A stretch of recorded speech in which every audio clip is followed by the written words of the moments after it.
कर भला तो हो भला। एक प्रसिद्ध राजा था जिसका नाम रामधन था। अपने नाम की ही तरह प्रजा सेवा ही उसका धर्म था। उनकी प्रजा भी उन्हें राजा राम की तरह ही पूजती थी। राजा रामधन सभी की निष्काम भाव से सहायता करते थे, फिर चाहे वो उनके राज्य की प्रजा हो या अन्य किसी राज्य की। उनकी ख्याति सर्वत्र थी। उनके दानी स्वभाव और व्यवहार के गुणगान उसके शत्रु राजा तक करते थे। उन राजाओं में एक राजा था भीम सिंह, जिसे राजा रामधन की इस ख्याति से ईर्ष्या थी।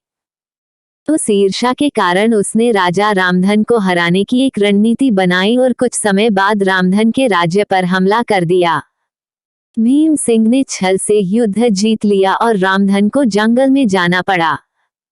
इतना होने पर भी रामधन की लोकप्रियता में कोई कमी नहीं थी।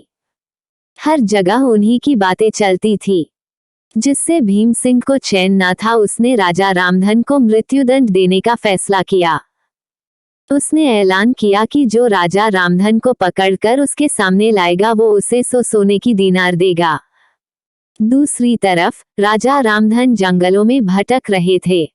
तब उन्हें एक राहगीर मिला और उसने कहा, भाई तुम इसी जगह के लगते हो, क्या मुझे राजा रामधन के राज्य की तरफ का रास्ता बता सकते हो? राजा रामधन ने पूछा, तुम्हें क्या काम है राजा से? तब राहगीर ने कहा, मेरे बेटे की तबीयत ठीक नहीं, उसके इलाज में सारा धन चला गया। सुना है राजा रामधन सभी की मदद करते हैं, सोचा उन्हीं के पास जाकर याचना करूं।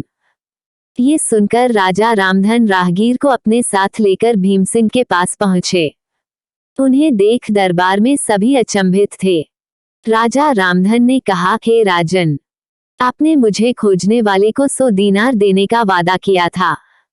मेरे इस मित्र ने मुझे आपके सामने पेश किया है, अतः इसे वो 100 दीनार दे दे। ये सुनकर राजा भीम सिंह को एहसास हुआ कि राजा रामधन सच में कितने महान और दानी हैं, और उसने अपनी गलती का स्वीकार किया। साथ राजा रामधन को उनका राज्य लौटा दिया और सदा उनके दिखाए रास्ते पर चलने का फैसला किया। दोस्तों, इसी को कहते हैं कर भला तो हो भला।